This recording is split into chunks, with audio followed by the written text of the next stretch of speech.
Of the بار آج پاکستان میں ایک نمائندہ حکومت نہ ہونے کی بنا کے اوپر جو کہ آئین کی عملداری کی شکل میں سامنے آنی تھی، جو کہ انتخابات کے بعد سامنے آنی تھی، فلسطین کا مقدمہ اس طرح نہیں لڑا جا رہا جس طرح لڑا جانا چاہیے تھا۔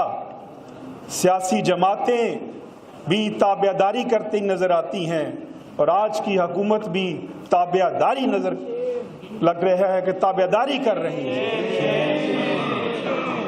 کیوں نہیں یہ مقدمہ لڑتے؟ فلسطین کا قائد اعظم کا جو سٹینس تھا آج سے 75 برس قبل، اس سٹینس کو آگے بڑھانے کی بات تھی، لیکن یہ حکمران انہوں میں اتنا دم خم نہیں کہ یہ فلسطین کا مسئلہ عالمی برادری میں لڑ سکے۔ ہونا چاہیے تھا کہ یہ اقوام متحدہ سے یہ پوچھتے، سیکورٹی کونسل سے پوچھتے، لیکن ایک بڑا مقدمہ جیسے ایک کمزور وکیل نہیں لڑ سکتا۔ یہ کمزور حکومت جو صرف بیرونی آقاؤں کی تابعداری کے اوپر لگی ہوئی ہے، میں سمجھتا ہوں کہ تاریخ کے اس نازک موڑ کے اوپر اب فیصلہ کرنا ہوگا کہ کون اسرائیل کے ساتھ ہے اور کون اسرائیل کے مخالف ہے۔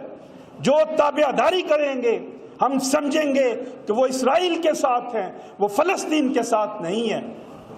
آج کویسچن تھا کہ عالمی اداروں سے پوچھ سکے۔ میں بحیثیت وکیل اس کیانی حال میں کھڑے ہو کے میں پوچھتا ہوں یونائٹڈ نیشن سے، I ask in the name of human rights, I ask in the name of the Charter of Human Rights, the Declaration of the Human Rights of the year 1948, I ask in the name of the Declaration of the Kara Declaration of Human Rights, I ask in the name of the Geneva Declaration of Human Rights, why the crimes are being committed in the Palestine, why the innocent people, the innocent sisters, the innocent women, the innocent children are being butchered for the last 75 years. We hear a lot of you from the Western world that you give a lot of respect to the rights of the cats. You give a lot of respect to the rights of the animals. I ask whether the rights of the Palestinians, the rights of the Gaza, the rights of the women of Gaza, the rights of the children of Gaza are not as much equal as to the rights of the cats and dogs in the West. You do not consider them even as much equal?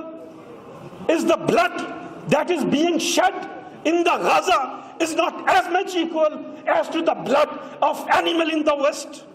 What has gone wrong with the human rights? We hear a lecture from your rights, of human rights.